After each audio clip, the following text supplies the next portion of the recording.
how you doing? This is John, and welcome to John's Long Box. Today we have Lori Cunningham of ASAP Imagination. So why don't you introduce us and tell us who are you and why are you on my channel? Thanks for having me. I'm Lori Cunningham. I am the editor-in-chief at ASAP Imagination, which is a publisher. We focus on comics, but we also do novels, and we write our own stuff, but we also publish other people's stuff and they keep their own IP. And I'm also a writer, and yeah, I feel like that's the gist of it. I'm trying to be an artist. I do draw, but not comics, but I host like a weekly drink and draw where I'm trying to like get better at drawing, and I bring artists on as guests and we live draw together. And I'm currently working on a mini comic project over there and trying to draw it, which is quite the learning curve, but now I can sympathize with all my artists even more. But yeah, I'm just doing a whole bunch of stuff essentially. Okay, so let me ask you then, are you a comic fan? So yes, but I am kind of late to it. Like in what I can think of like traditional comics. Like when I was little, I used to read like Archie's and Garfield and Farside and stuff. But I was very much like, I think I kind of was like a little victim of the whole comics aren't real books kind of thing, unfortunately. Oh, so you were a snob. Oh yes, I was a snob. Yeah, 100%. But I was still like a nerd. Like I was reading a whole bunch of fantasy novels and stuff. So still like like adjacent. And then when I started doing this, I came in to be like a novelist and stuff. And then I met the owner of ASAP Imagination, Hades, and he kind of corrupted me and lured me in. And so I'm like a late fan to comics, but now I'm like, it's a little more indie just because of the community and stuff. Like I find like Marvel and DC are just so vast that I'm like, it's hard to know where to jump in. And like, there's like so many universes and runs, and I'm just like, I don't know. Let's just stick with indie. Yeah. At the risk of sounding all nerdy and everything, like DC, for example, like they start their continuity over every couple of years. I don't know if you know the Crisis on Infinite Earth and then the New 52. And instead of making it easier, I think it makes it makes it more difficult as a point of origin. You know, I don't know. I think like that's why manga is so popular. You know, you want to get it manga? Yeah. Berserk Volume 1, boom, and you could start. You know.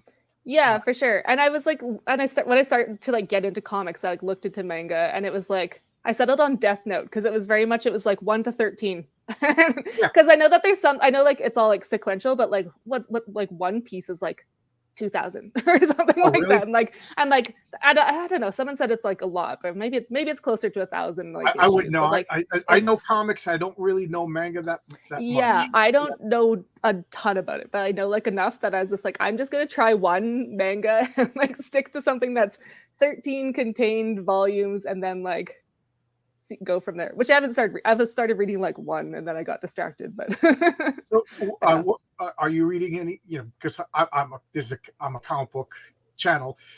Are there any comics that you really enjoy now that you follow? Like you can't miss comics?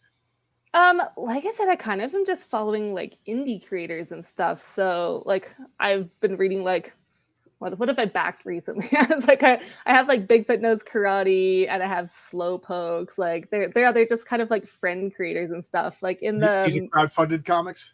Yeah, and it's just kind of you befriend people, and you're like, of course I'm going to support your stuff and buy your stuff and have random issue ones of everything, and then so and then kind of. Is your stuff crowdfunded? Way back when we first started ASAP in 2020, and we crowdfunded our very first comic, and then we've kind of just been doing in-house funding, I guess, struggling that way for a while. But next year, all of our titles are 4-issue arcs, so we're gonna crowdfund our trades next year is the plan once they start completing with. So, and I put the links in the description to ASAP Imagination stuff, so you can pick it. You know, anybody who's interested, they could check it out. Yeah, I want everybody to make comics and make money. I think. Yeah, for sure. So we were talking before. You're in Calgary, Canada. I am. Yep. Yeah. My wife is from Canada, so every once in a while she gives me a geography lesson about Canada. So I'm trying to remember. Calgary is in what province? And I said it's in Alberta. You nailed it. So it's in Alberta. So it's like above Montana. And that's the flat one, right? Alberta. It's not the flat. Like my wife's when they go, no. She's disappointed. I'm like if I drive an hour, I'm in the mountains. So like I'm kind of in the Okay, Alberta's the one that's foothills. got a little bit of Yeah. everything. Yeah, we're like a bit of mountains, bit of hills, bit of flat, and then you like drive east and it's like flat for like, I don't know, 20 hours, and then you start finding mountains and hills again, I assume. I only know Calvary for two reasons. Because one, that was where John Byrne grew up, the comic book artist who did Alpha Flight, and then SCTV was out of Calgary for a while. I remember they, if you remember, John, they were originally from Toronto, and then the show got canceled, and some independent financier brought them to and I think it was in Calgary, and they did that for like 2 seasons. And I was like, wow, Canada's big. I was a kid. Yeah. Just want to say hello to everybody. Thank you, Matt, for showing up. Yeah. Thank you, Eddie, for showing up. And Timescales, and of course Arthur. Arthur's one of my Yes. original guys that's been following me for a long time. How you doing? Cool. And Matt is the artist on Rock and Roll Ninja. That's going to be shipping soon, right, Matt? So anyway, let's get back. So you've been a writer. So what do you write? You write novels. You write comics. You write everything. So more comics now. I like started out trying to write novels because I wanted to be like the New York Times bestseller kind of thing. And then turns out I was like really good at writing about like 10,000 words. And then I was like, uh-oh, like where is this gonna go? And then I kind of switched into short stories for a while. And then I was like, I started off more like dark fantasy and then switched into horror. And then met Hades, and we actually like the very first book that we wrote with ASAP Imagination is an anthology of short stories where all of our comics are in this alternate London shared universe, like all of the titles. So basically, there's this catastrophic event, and this anthology is 16 stories of just regular people going through this paranormal event and like how it affects them. So, cool. What's the name of that? So it's called Points of Villainy, Points of Virtue, and it's okay. So there's 8 stories. It's actually a flip book. Normally I have it, but I went to a Comic-Con and we sold out. So, cool. So I'm like, but yeah. So there's 8 stories on one side, and then you flip it over, and then it's like 8 stories on the other side, and it's cool. kind of a countdown. The first 8 stories are like a countdown to the event, and then the event happens, and then the flip it over. The 8 stories are kind of like the aftermath of it, like during event and kind of aftermath. When I was in college, I wanted to be a novelist, and I realized I could only get about 6 chapters before I lose interest. So I'm like, I'll do short stories. And then now I'm in my 50s. I'm like, me too. I want to write something. Yeah. Keeping like a storyline going for like a lot of pages is hard. But like now I'm writing a series. 300 pages of this. I'm bored. I want to move on. I have a better idea now. Yeah. Oh yeah, I definitely have that like magpie, like ooh, sparkly new project mentality. Yeah. So I could definitely understand that. Yeah. So you said 2 years you've been ASAP Imagination? We just had our 3-year anniversary. So we've started doing this online Comic-Con that we do at the end of every August, where we kind of have panels and I don't know, games and cool. Various we kind of try and make it like if you were to go to a con. So we still have like discussions and stuff, and then like I did my drink and draw, and then we had like a trivia show, basically DC Marvel stuff, and then we kind of just do updates on the company and bring in people we're working with, and they can promote their stuff. And so yeah, so we had like our 3-year anniversary or birthday. It's like our birthday bash. Okay, cool. That's cool. So you said that you started out doing a little bit of crowdfunding, and then you're doing, I guess, like traditional like online store. You don't have a physical location? You don't have a physical storefront? No, we don't have so we've started getting into comic shops. So I have like 2 little children who've really they're like a challenge when you do this. So like going to talk to comic shops and stuff, because like my one's 4, and like I started to get like I wrote my first book when when my daughter was like had just turned 1. We published it like a couple months later. So I've just been doing, and then I had a second kid. So it's like it's a lot of juggling things and trying to figure out how to get to places. And I find that like dressing up 2 little kids in like snowsuits and taking them to a comic shop when they just want to like tear the place apart, it's hard to go talk to comic shops and be like, do you want to carry my book? And meanwhile, there's just chaos in the background. So like I think they've gotten to a point where they're old enough and like I can like take them places now. So now I've gotten to the point where I'm trying to like go talk to comic shops. And Hades is over in the UK and he's gotten us in a whole bunch of comic shops over there. And we work with Cool. George Medina, he's over in New York. And then Nem, but we call him Nem. Everyone has like their single names, but he's down in Los Angeles, so they're kind of working to get their stuff there too. So yeah, we have like a good kind of like East Coast Canada, West Coast, and then the UK, and so yeah, we're. Are there a lot of comic stores out by you in Calgary? Yeah, there's actually quite a few, but I find it like tricky because Canada's so big, where it's like it is. I can go to like how big it is. Yeah, and it's hard because like it's easy enough to go talk to like Canada shops, or sorry, like Calgary shops, but to like go other places and then like a lot of them like will keep your book on the shelves for like this many, but then like you have to pay for, and so I'm like I don't want to like pay for shipping to come back and stuff like that. So I'm like, so it's tricky to like kind of figure out all that stuff, especially when you're indie and you're like you don't have an infinite budget and all that stuff. Like so you would go into the stores with your stuff and be like, well, you sell this? Yeah, and I've talked to people on the phone, and like I've like there's a few, so because we publish other people's novels, I've also like there's a few people who like I can do all the talking on the phone, but in the end you still have to like go bring them your comics or ship them, and to me it's typically cheaper them and then they don't want them and they ship them back. Yeah, and then they like don't sell them. Yeah, it's like not their market, or they are placed poorly or something, and then you have to pay to ship them back, and you're like, well, that was a failed experiment, but like I think we've had some pretty good luck so far, so it's good to kind of people are pretty supportive. Do you write all ages comics? Our stuff's more targeted towards adults. We do have a children's imprint called ASAP Minis, which is more children's book and children's comics, but the stuff that we've kind of like push is more for adults, and like I guess you could be a little bit younger, like maybe like I want to say like 16 and up, but like it's not like I don't know. It's dark. so more adult because of horror, not because of like it's not full of sex or anything. At least not yet. but no, I don't think it's gonna like really go there or anything. It's more just because it's dark. Like so I write the title Sister Grimm, and like she's half Grim Reaper, so she's just murdering people like all over the place. So and literally like the event is this big catastrophic like monsters, like all these crazy paranormal things that like slaughters half of London. So yeah, it's not like super like there's violence.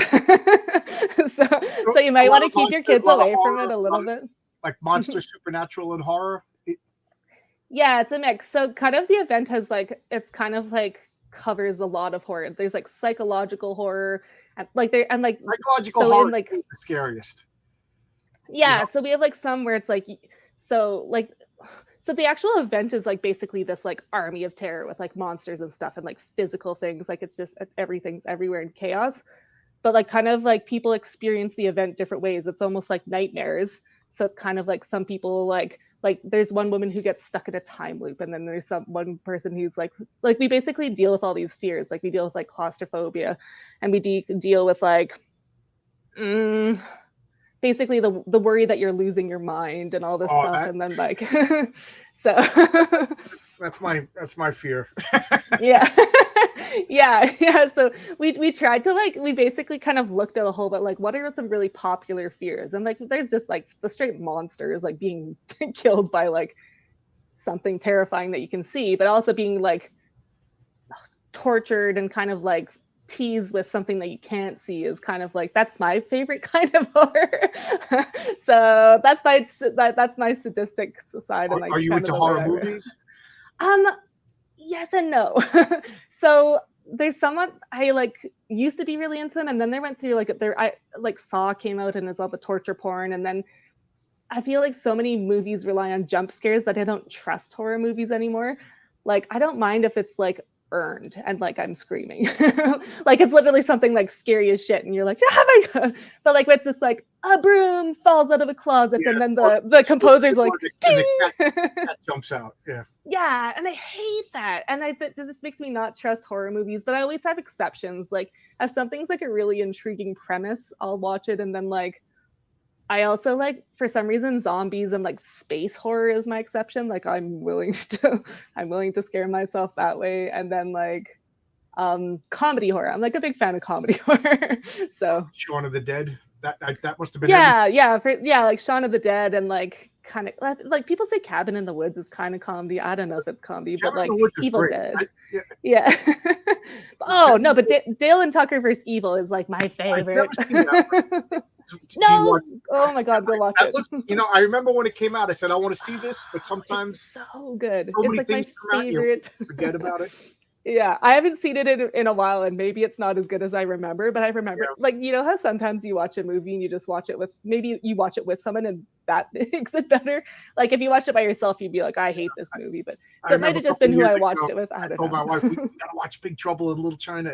It's so great. And I was like, sorry, I remember this being. I guess it was better when I was drinking with my friends watching this. Yeah.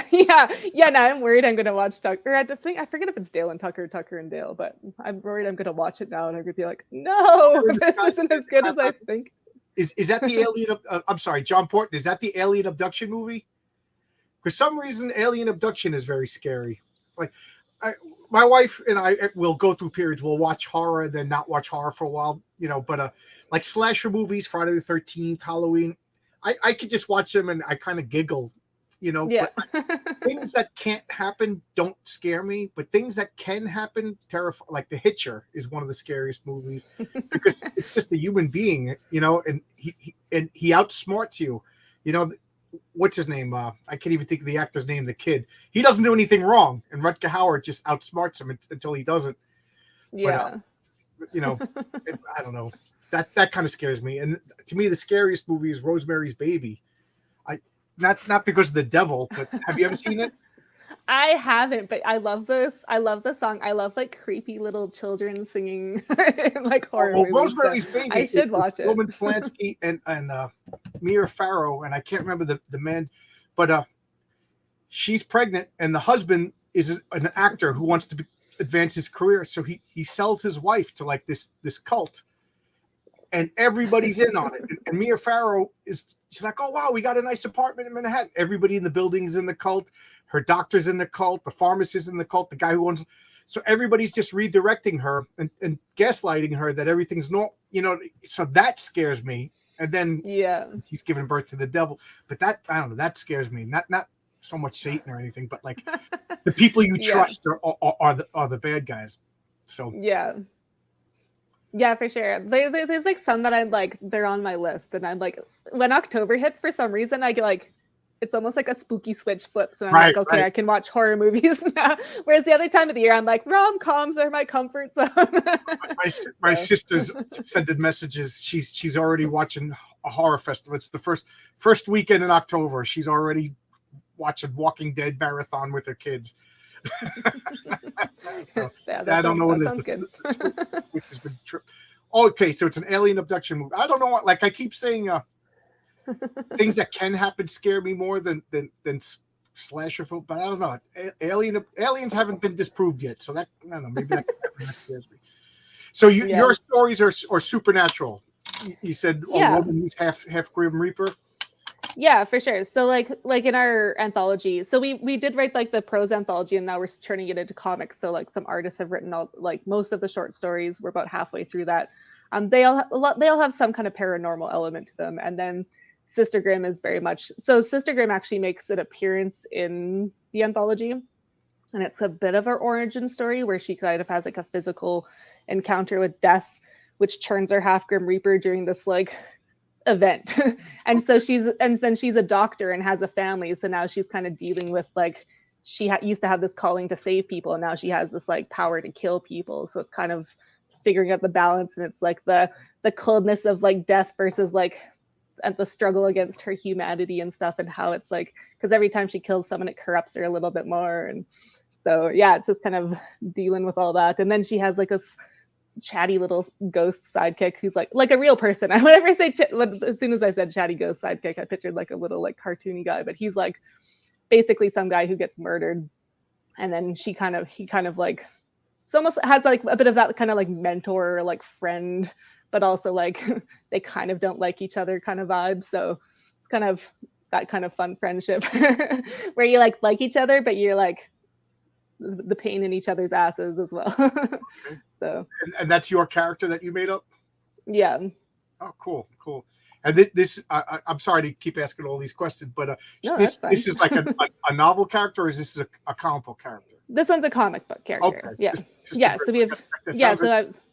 So I, yeah, I got issue 1 and 2 is out of that, and I'm writing the script for issue 3 now. Oh, So cool, cool, cool. possibly the end of the year, but by the end of next year, the arc should be out, and like I said, the trades will be hopefully out, and yeah, it'll be cool. Is everything in the house? Like, do you have your own artists, or do you hire out for different issues?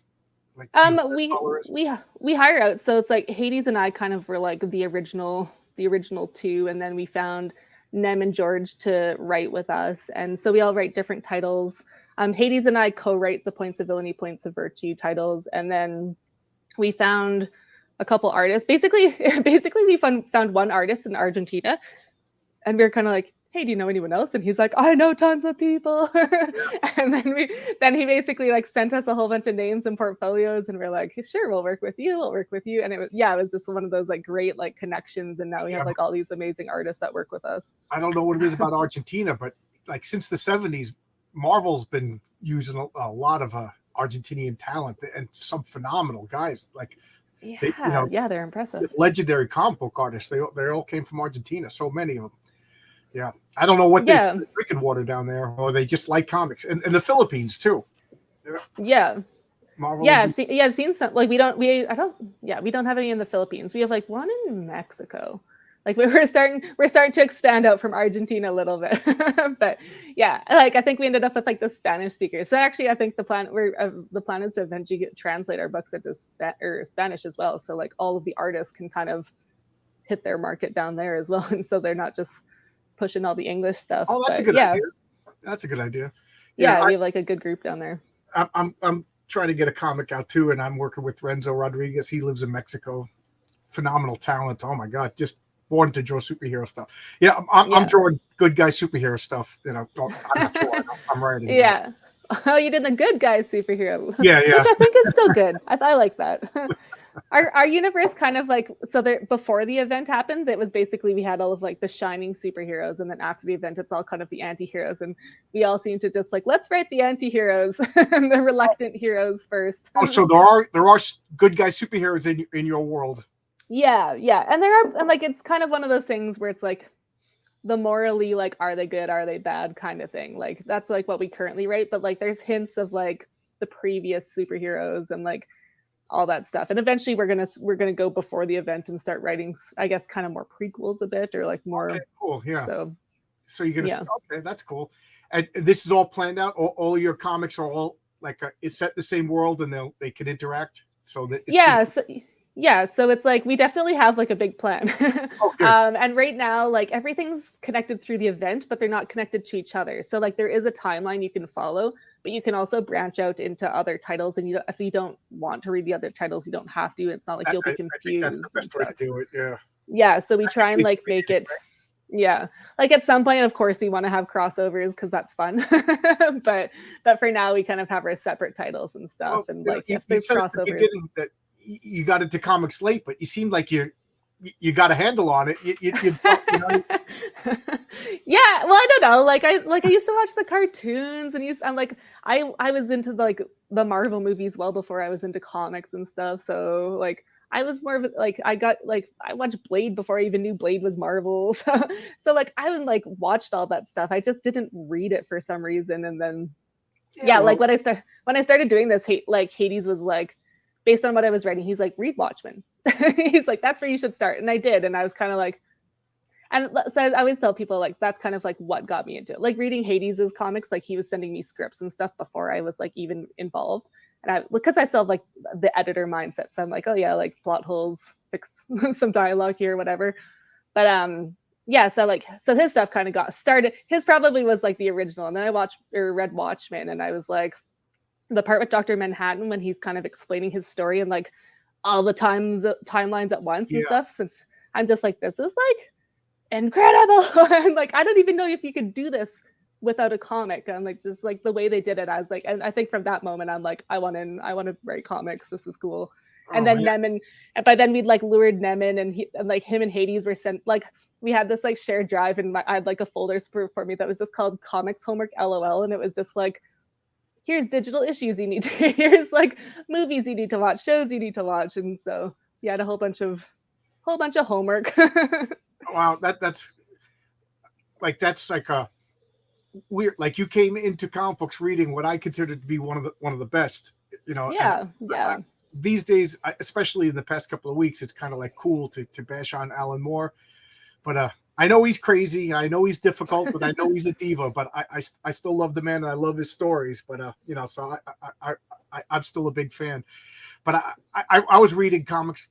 This sounds pretentious, and I don't mean it to sound. I was Don't worry reading about it. like 20 years before The Watchmen came out, Yeah. and that blew me away. So I could only imagine, like, you started out at the top of the hill. There was almost nowhere to go but like read bad. Yeah, it's all downhill. You know what? It's actually cool though, because I actually like, maybe some places it is downhill, because like I wasn't there for like the shining rise of everything, but like I think like indie seems like it's really like having its moment. So I feel like you're getting a lot of really cool stories there that Yeah, not a lot of people know about, unfortunately. But yeah, like I think there's unfortunately, right. so much potential there, and like obviously we think there is too, which is why we're in that space as well. So it's cool to kind of see what's happening in the different kind of comics that are coming out. And like there's still a place for superheroes, but there's like horrors like on the rise again. And like, yeah, there's just like so many. And like obviously like now that manga's been translated into English and stuff, or like I don't remember when they start translated it, but like now that it's kind of more prevalent here, like Oh, it's influencing everything. Like eventually I feel like you're not gonna, like, I guess you'll probably still have manga and like Western comics, but like it feels like you're gonna end up with a huge spectrum of like, oh, it's hard to know where one ends and one begins, right? I'm one of 7 kids in my family, and Big right. I take time scales as a friend of yours. Yeah. Yeah, he shows up on Drink and Draw, and he interviewed me on his, he does like a Doctor Who channel, and for some Oh yes, reason interviewed me because I've seen one season of Doctor Who. the first Doctor is still my favorite Doctor. Like number one. Number one, yeah. This is about a grumpy old man. That's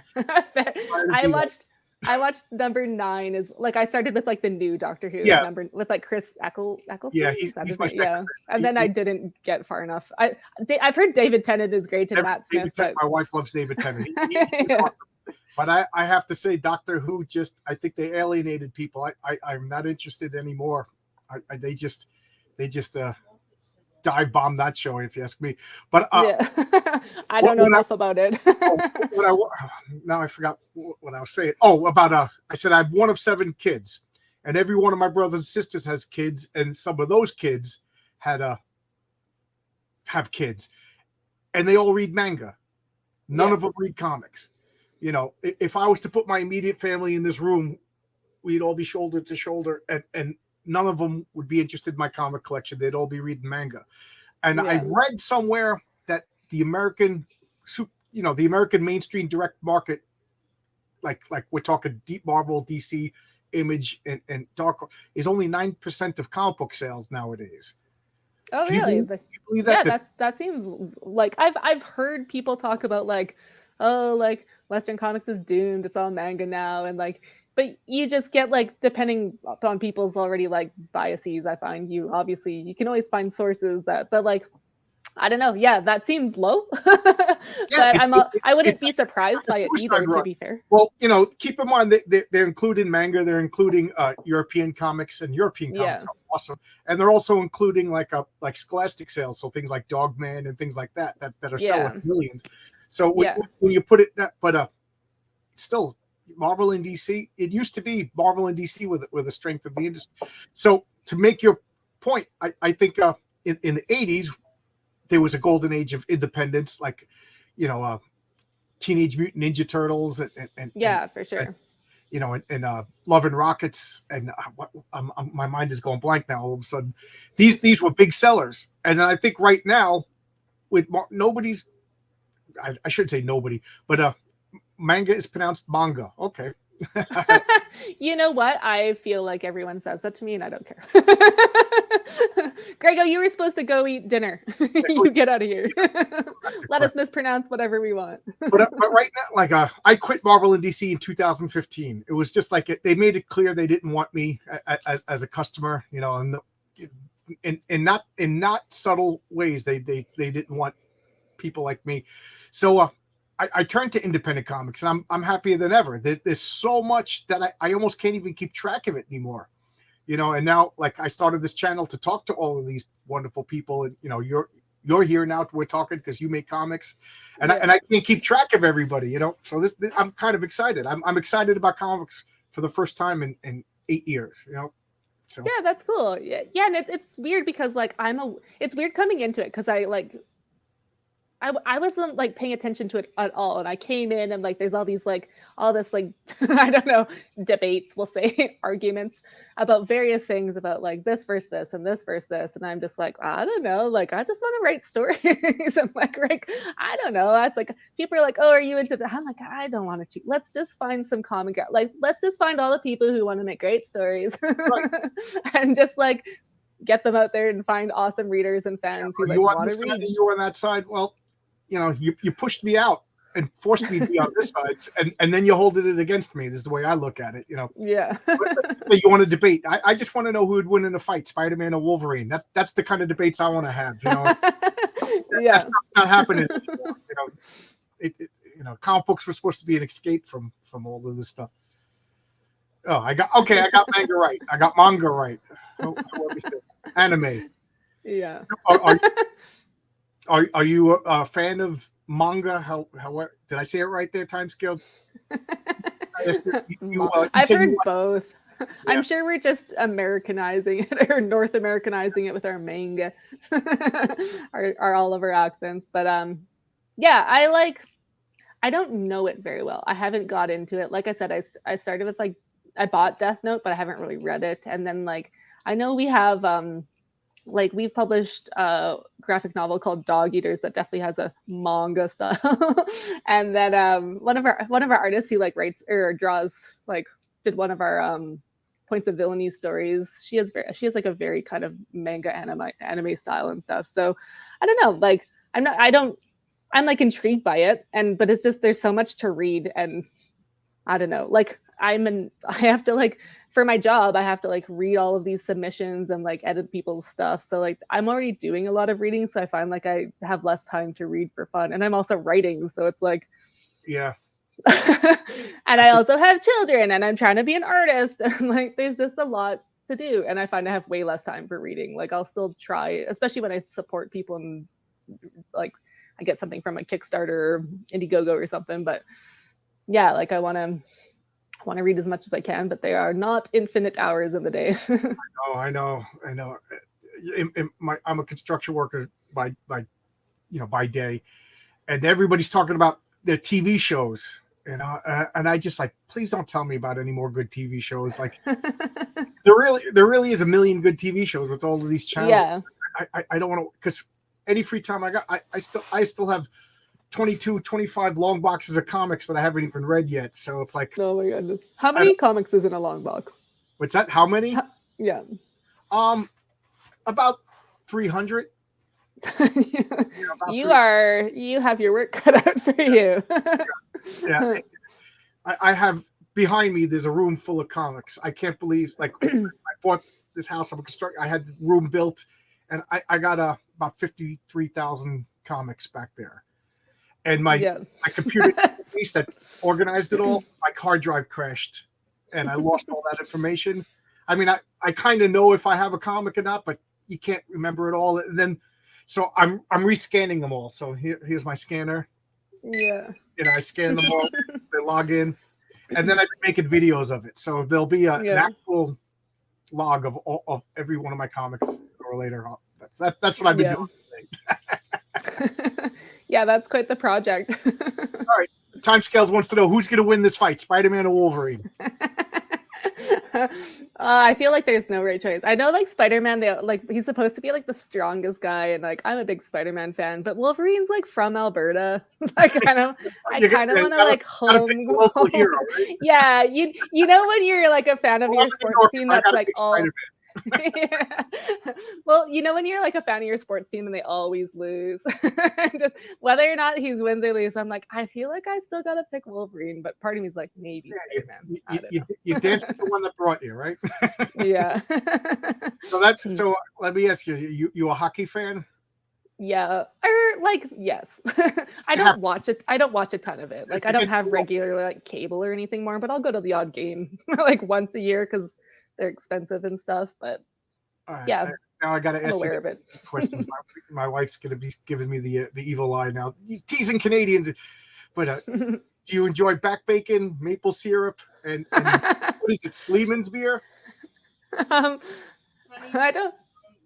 Sleeman's honey brown lager. Every time we go to Canada, we have to get a case of that. Just import it to the. um, I'm not like back bacon's just like ham, right? I'm not against it, but I would prefer regular bacon. I'm politically against back bacon. Yeah, and like I always, if I've ever had the choice, it'd be like sausage and bacon, like well before like any back bacon. And then maple syrup. I'm actually not a big syrup fan, but if I have syrup, it'll be maple because somehow it feels like that's what you got to do. Like poutine's good. It's like French fries and gravy and cheese, which is like delicious. Uh, Sleeman's honey lager. They're not human if Mm. you don't like. We have a whole bunch of microbreweries here and like other places like where I am, there's this one I really like, the Fernie Brewing Company, and they have like I don't know, they're like very like mountain themed beer, which like it's not like they taste like the mountain, but I don't know, they're just close and Now it like tastes like dirt. I like them. Yeah. It tastes they're like skiing. It's like so there's this one company here you actually get like bottles mountain air somehow, like sells it for like $20 a bottle, which is like a total scam. But that's kind of what I think about with this beer, where it's like, oh, like they have like kokanee out here, and it's just like from the fresh mountain glacial waters of the Kootenai Glacier and stuff. I'm like, yeah, that's the kind of beer I want, like fresh glacier beer. I don't know. Like because I grew up watching SCTV and Bob and Doug McKenzie and everything. So then when I met my wife, my whole family just busted her chops. Like, and every time my wife went everybody would laugh. Like so she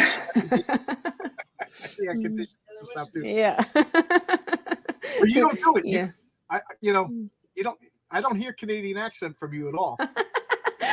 So there's like I don't know what a Canadian accent. I know like I know one person. Like I have one friend who says a lot, but like he's the only one I know. And then like out east, like obviously there's like we have like Quebec or like French Canada. Like there's obvious an accent there. And then out east is I feel like the little more like stereotypical. Like Yes, when I was in Vancouver, I didn't really hear the accent. yeah. No, I don't know that. Like, I'm sure. Like obviously, if you're from somewhere else, I'm gonna have an accent. But like when this is just how I talk, so I'm like, this is the normal.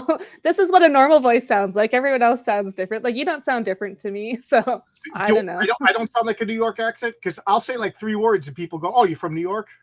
No, I don't hear it, but I don't like know like there's a few like I kind of know the South. I kind of know like Boston.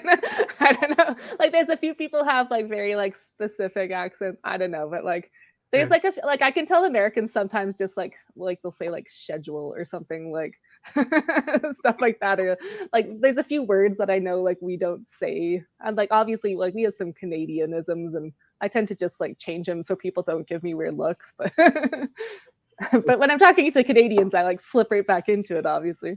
Like a 2 for a beer. My wife says that instead a 2 for a beer instead of a case of beer. Yeah. And a toque. No one knows what a toque I was going is. to say 2. Your wife knows. When we were 18, my friends and I, we wanted to go. It was Christmas vacation, so we were like, let's go to New Orleans. And then we were like, nah, you got to be 21 to drink.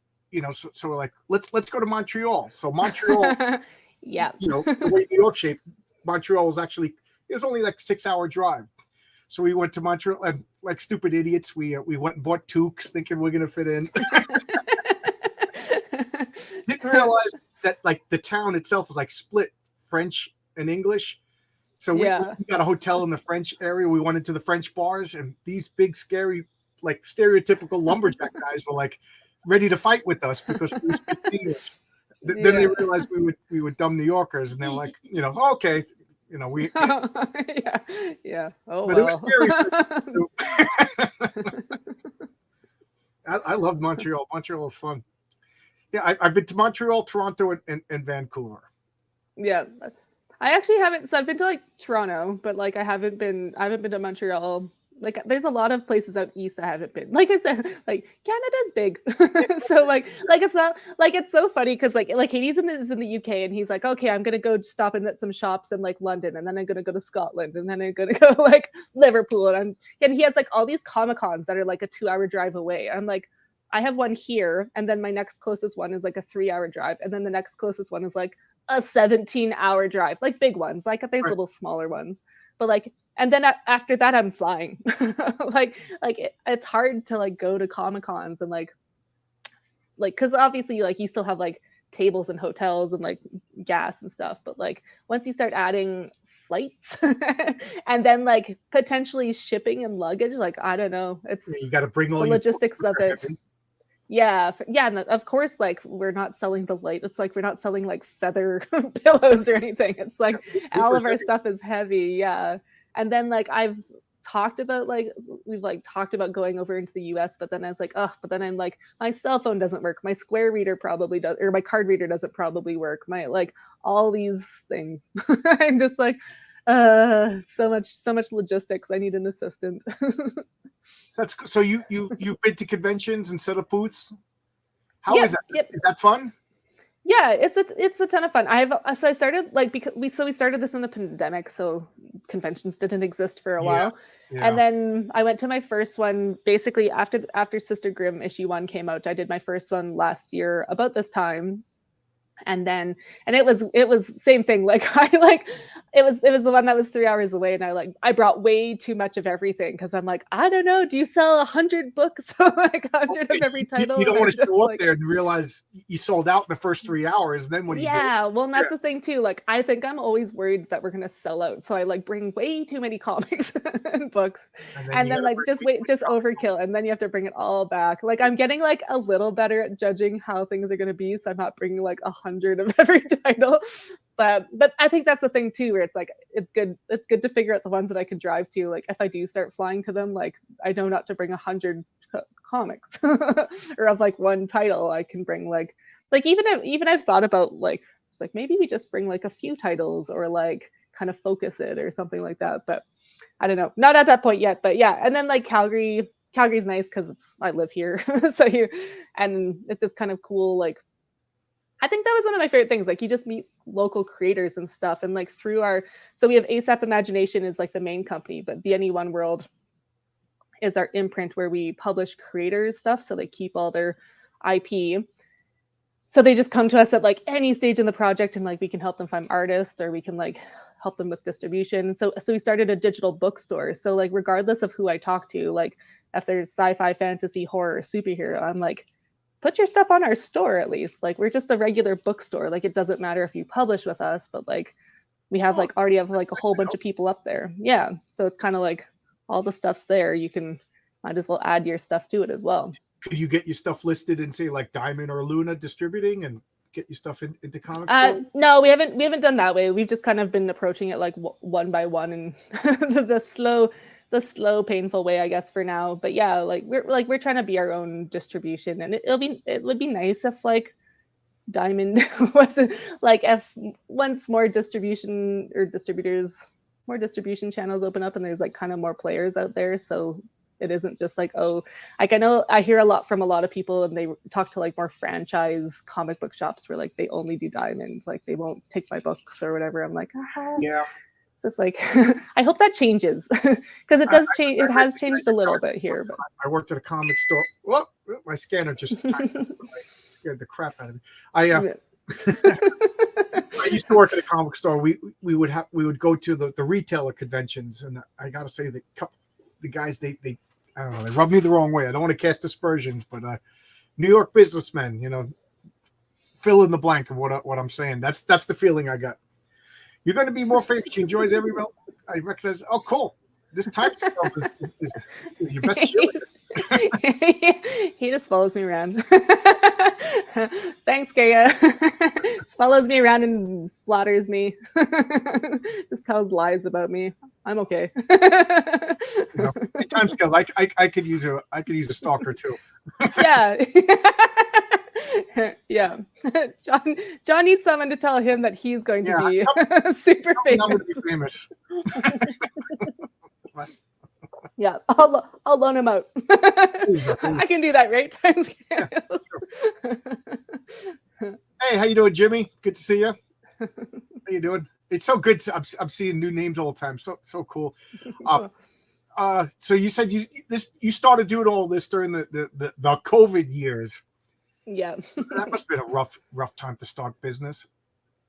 Yeah, it wasn't easy. But like I mentioned, but I had a 1-year-old when I kind of started doing this. So like I think being able to do things on my phone and my computer, maybe it made it easier for me so we could kind of grow our online presence first, maybe.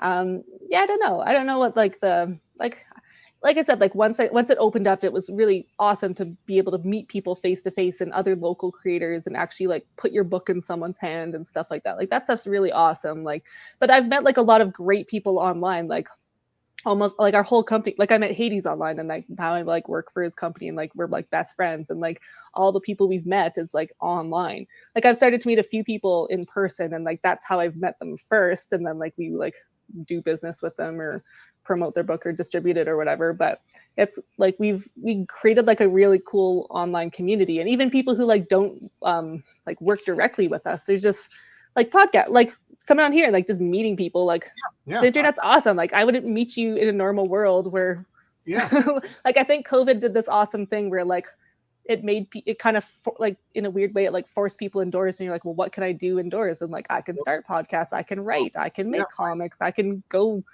online on social media and dork around. And I told my wife we got to get out of New York. Things are getting crazy. All the stores are closing. Like we were living in Queens, which is one of the 5 boroughs, and it was just weird. Nobody was going outside. The cars weren't moving. So like in New York, you got to move your car or you get a ticket. So it was like the zombie apocalypse. Just everybody was inside their apartments.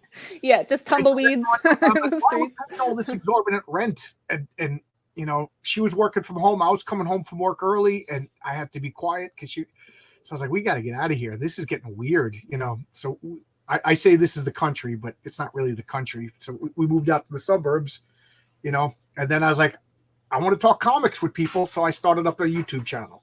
And for 2 years I talked to like the same 15 people, and then and all of a sudden I started talking to a lot of people. Yeah, it's cool. It's kind of cool how you just like gradually meet more people, and it's just like, and even like same thing where it's just like I go on one podcast and like, hey, like I'm looking for another podcast, I have some free time, and then like just because like I followed this person and like you followed them or something, like you saw my post and like here I am, like I just love like the organic this person likes my stuff, or I like this person says so. I've invited you being one of them, a whole bunch of people just to come and talk. Not cold, because I've seen that you like comic books, and I've seen yeah, for sure. You know what I mean? So this seems like an interesting person. I want to talk comics. I'm not even joking when I want to talk about Spider-Man fighting Wolverine. Yeah. Well, I've been on some like versus Wolverine. Who's gonna win? Yeah, it's funny. Like I've been on some like interesting, like one of the podcasts I was on is baseball focused, and they're like, I was like, are you sure you want me on? I'm like, I don't know a ton about baseball, and they're like, yeah, come on, like we like your comics, like talk about other stuff. I'm like, and I know like a little bit about, like I've seen baseball movies, and I know like a little bit about baseball. I've been to some games, but I'm like, I definitely like I'm not who your audience is like going to want to hear, but like it was still fun, and met them, and they said that they had like lots of listeners still, so I'm like, cool. I don't know. I invited one guy. He was a musician, he has a couple of albums out and everything, and we talked. Turned out he was a big comic book fan, so it worked out. But I was like, that would be kind of interesting. We'll talk about music and whatever, because I like music too, so it works out. I have an actor who a Broadway actor who might come on. We're trying to figure out a time. You know, not interested in comic books whatsoever, but why not? Yeah. Yeah, why not? Yeah. Yeah, well, it's just it's fun talking to people, and you never know where your commonality is going to be and stuff. And I like talking to people. yeah, You know, I'm a chatterbox, as you can tell. Yeah, I'll talk to anyone. yeah. At work, you know, we you know, at construction site, there's a lot of times where like the plumbers will get mad at the carpenters and the carpenters are mad at the electricians because we all got to work in the same area and everybody's boss is telling them it's got to get done. So they're like, oh man, you know, this is bad. We can't fit 20 guys over here doing this. You know, somebody's got to give it up and be late. You know, send John over. And I go over and I start talking to everybody. And next thing you know, we're all shaking hands. Oh yeah, we'll come back tomorrow. Yeah.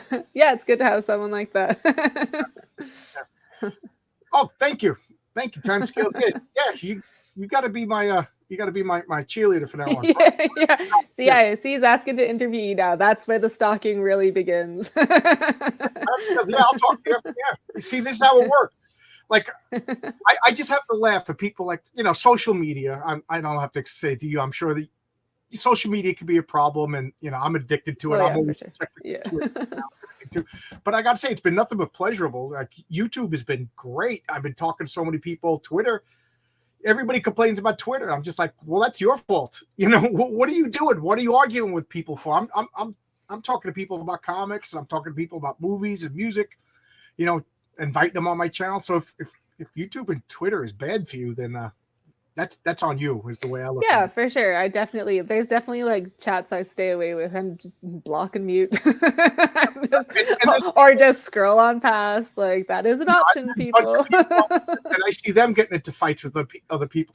And I like both of the people that they're fighting with. And you know, I'm not picking sides between my friends. You know what I mean? Yeah. It's totally possible for Jimmy and Joe to be fighting, and I could be friends with Jimmy and Joe. You know what I mean? Sure.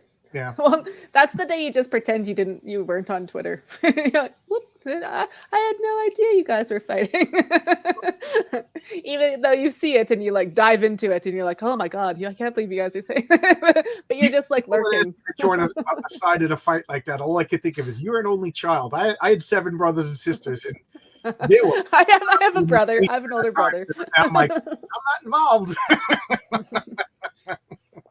I have an older brother, but I only had one person to fight with. So it was either, I guess that's still kind of, you have that dynamic. You can just choose not to do it. When, you know, we will, you know, and we're all hot-headed Italians, all fighting. Fair. Oh, hey, Dirty Fatty, good to see you. How you doing? Yeah, it's great. A lot of people showing up. So, cool. What else? What haven't we talked about? I'm trying to think. I want to know about the Sister Grimm. Is she a hero or anti-hero or villain? And I guess there's other. She's one of those. That's a complicated question. Because it's just like she like when you first meet her, she's like a doctor. She's a mom. She's married, and they have a little daughter. And she like goes back to try to save London. And then when she becomes half Grim Reaper, you have this sudden like death kills without prejudice, right? And then like it's this constant battle between her humanity and this like merciless cold killing power she has that she's like trying to figure out. So it's one of those things. People, because hey, you take it too long at the supermarket. There's supposed to be only 15 items, and you got 22 items. Yeah, you know? and I think that's suffering from a disease, and she puts them out of their misery. You know what I mean? Like death is a mercy. Yeah, well, and I think that and it's one of those things where she's gone so far as like her job was to save people as a doctor, whereas like now she has this power to kill and she can't save people the way she used to. So she's like, how can I use this to like help people? And then it's one of those things where you start justifying your killings, and then it's just like she's losing humanity. She's going down. And that's the basic thing. It's like the whole thing. There's going to be this like constant battle between like no, like I am a person, like I can't do this, but like the Reaper side of her like wants to kill people and like has this like power, and it's like there's certain inevitability for certain things she can't Oh man, avoid I where it's tell you, just man, like if I had that power, every slow walker would there'd just be a line of uh, bodies. at malls when they're in the big Oh my row. god, Ding, yeah. I ding, work at the ding. airport. And I'm trying to get to the coffee kiosk, and there's just people like, "Where is this Terminal 4?" Yeah. Yeah. It's funny because I never liked horror. Like I liked horror movies. Like as much as I'm into comics, my older brother is into horror movies. So for my whole life, and he's what, 5 years older than me. Yeah, I think about 5 years older than me. So I was like 11, and he would be 16, and he'd wake me up at like 2 in the morning. Come on downstairs. There's a movie we gotta watch. And I'm thinking, oh, my brother's so cool. We'll go downstairs. We'll watch. I just realized years later that he was just too scared to watch it by himself. So we Yeah. would watch all of these horror movies, but I never read horror comics. Comic books was for superheroes. And now, as an adult, I'm getting more and more into horror comics to the point where I wrote like a couple of scripts for horror comics, but I think, for business reasons, I think it would be better to do superheroes first, see if that works, and then do. But I have an idea for like a vampire becomes a vampire, but he wants to, like, he doesn't want to kill people, and Yeah. then, but it's, vampires are supposed to be monsters. Vampires are supposed to be scary. So like the nature of being kind of like, like Louis in Interview with the Vampire. At first he was feeding on rats and everything, and then the next thing you know, he was calling people who were suicidal. And I'm sure if the books are still going on, he's probably just killing people indiscriminately. But that's what I wanted to do, like Yeah. fighting this bestial nature of Slippery Slope. That to me sounds like what Sister Grimm is. She has this, Yeah, and she was 100%. a doctor, so maybe it is like, I don't know. I'm Yeah. interpreting my own stuff, and you're probably Well, like, that's well, no, you're on track there. It's funny that you mentioned vampires because what like people have told me like, oh, like what would, like, if you're a fan of Sister Grimm, what else would you be a fan of? Like I always say, it's kind of a bit of Buffy the Vampire Slayer, because that had a lot of the whole like vampires shouldn't kill people, like the vampire with the soul thing, and then yeah. like it has like a bit of Ghost Rider, obviously, with like the skull and the vengeance, Oh, she spirit of used to look vengeance like kind a of killing. skull. And then when she changes, she has like Oh, the she changes. half, yeah. So she does like when she kills people, it like changes her. Like it's like a temporarily thing. So she's like human passing for her when she's not using her powers. And then yeah, and then someone mentions that she has a bit of a Jessica Jones vibe, which I've like seen the show, but I'm like, I'd have to go back and like watch. I'm like, maybe, I don't know. So I read the comics. I haven't watched the show yet, but Jessica Jones, she was like self-destructive. I don't know if in the show she was self-destructive, but like almost like a, not death wish, but she would just like take risks because it took a long time for the reader to realize how powerful she was. So you're like this, yeah, she was this like young, frail girl going off and do it, and you're like, stop it, like you're 120 pounds, and then you yeah. realize, oh yeah, she's got superpowers. So Timescale said to ask about ghostwriting. Is this something I? I Okay, don't I know. thought Unless maybe he's it was just an being, inside joke unless or I have no idea. Unless like Sister Grimm has ghosts in it. I don't know if that's that's I don't know if he's just being clever or whatever. yeah. Maybe. I just assumed it was an inside joke. So Yeah. I have, don't think have you always been yeah. interested in horror and monsters?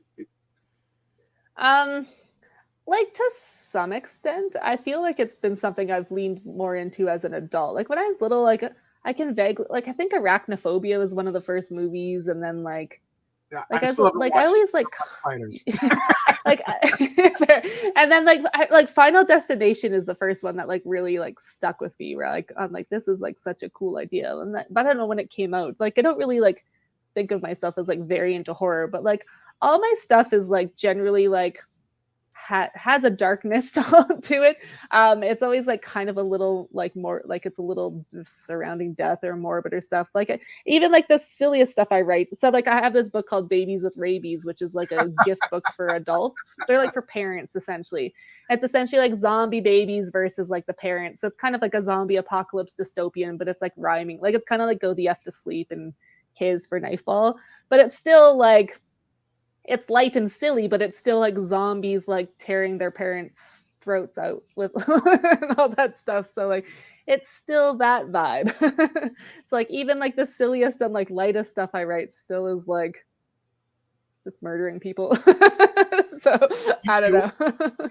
you can hang out with my sister. She watches all of those the serial killer documentaries. She gets all excited. Oh, this one about Jeffrey Dahmer. Oh no, but it's funny because I don't like those things because they're too real, and I'm like, no, these are like real people. I'm like, that's awful. I'm more than willing to kill thousands of people in fiction, but like, I don't know, read it all that like I all that read a stuff book with all about, that. I remember the Summer of Sam in New York City in 1977 with the Son of Sam killer. I remember that, and so I read a book about him, and oh my God, it terrified me. I was legit having nightmares about that book. So serial killers terrify me.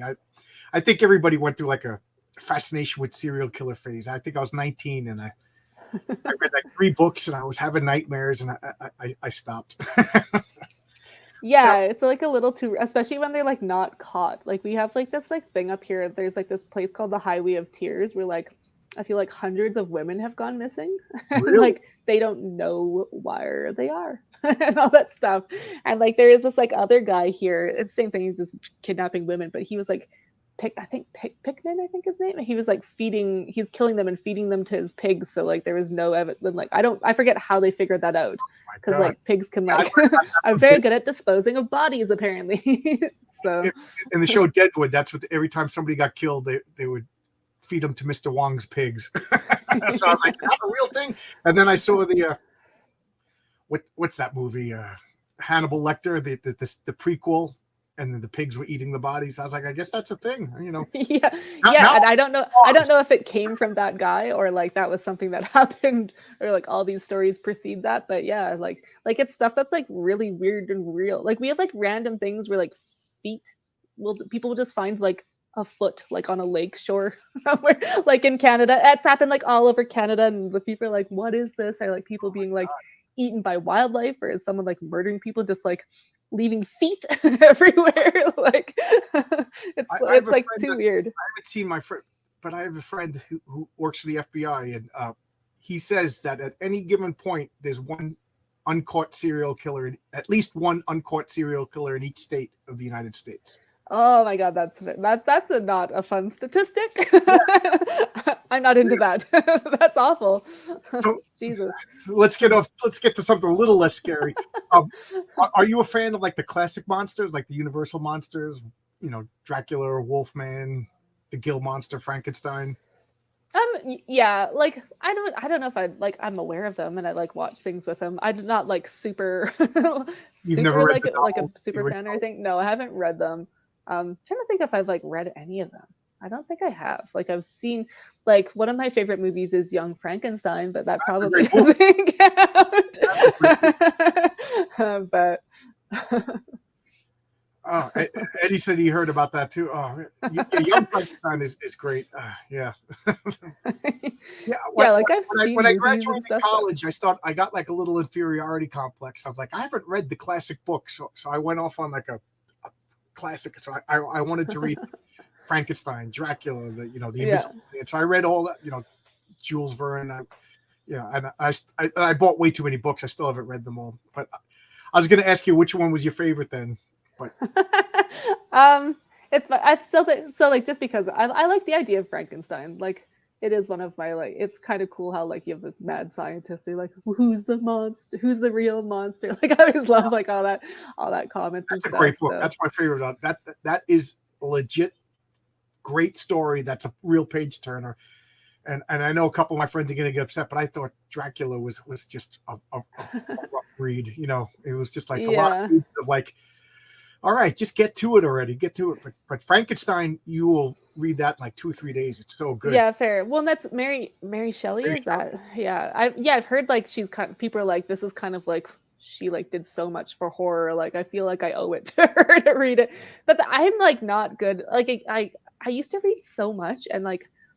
But I was never good at reading like classics. Like I don't know. Like I tried reading like Moby Dick and Oliver Twist and all. I think I went through that same thing. I'm like I should read these, and then I'm like I'm so bored. It's like I don't know. I just the way that they're written. It's just like not a style that like my brain. I don't know if I like.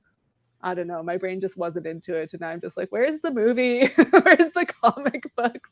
Like, I don't know. Like I could read, but I don't. I think that like now that I'm like a writer, I'm just like, I don't know. You don't need to read the Yeah, classics. Who well, cares? you read. Yeah, you Sorry. read for work now. You know what I mean? Like I don't want to go. And, my friend just asked me to come over and help him hook up. I'm an electrician. He's like, can you help Yeah. me? I'm like, I don't want to go to your house and work on Work. electricity, you know. Yeah. Yeah, Arthur Yeah. Tripp. Oh yeah, Bigfoot or the Forest Children. I never heard the Forest Children. Yeah, Yeah. I heard I've heard stories of bears going, Bigfoot. but Bigfoot. Yeah, so I guess I got to ask you, do you ever see Bigfoot out there? That's more. I have not been fortunate enough to see Bigfoot. I also don't think I've seen the Forest Children, and I'm going to go look that up. And or Oh, you bears haven't and heard how about it? open. No, I don't know the I haven't Forest heard about Children it either. Yeah, either. let me know. Yeah. I'm aware of bears breaking into like we used to go like hiking all the time. And like now that I have kids, I don't do it as much, but like there was a lot of anti-bear or like bear measures we had to take, which like makes camping a little unsettling here, but it's Yeah, fun. I used to go up to New York, Catskill Mountains, where my grandfather lived, and I'd run around in the backyard. I had a bow and arrow, and we had our pellet guns, and he would tell me like there was like markers on the trees that he put up. He said, "Don't go past the markers because I've seen bears over there." So I was always like fascinated but terrified. I've never seen the bears, but I always wanted to, but I guess it's best that I didn't see them because they're pretty quick. Yeah. Yeah. Thankfully, I've seen them from like a deck or like through a window or like through a car. Like I've seen them like in person, but like Oh they've wow! never like in person.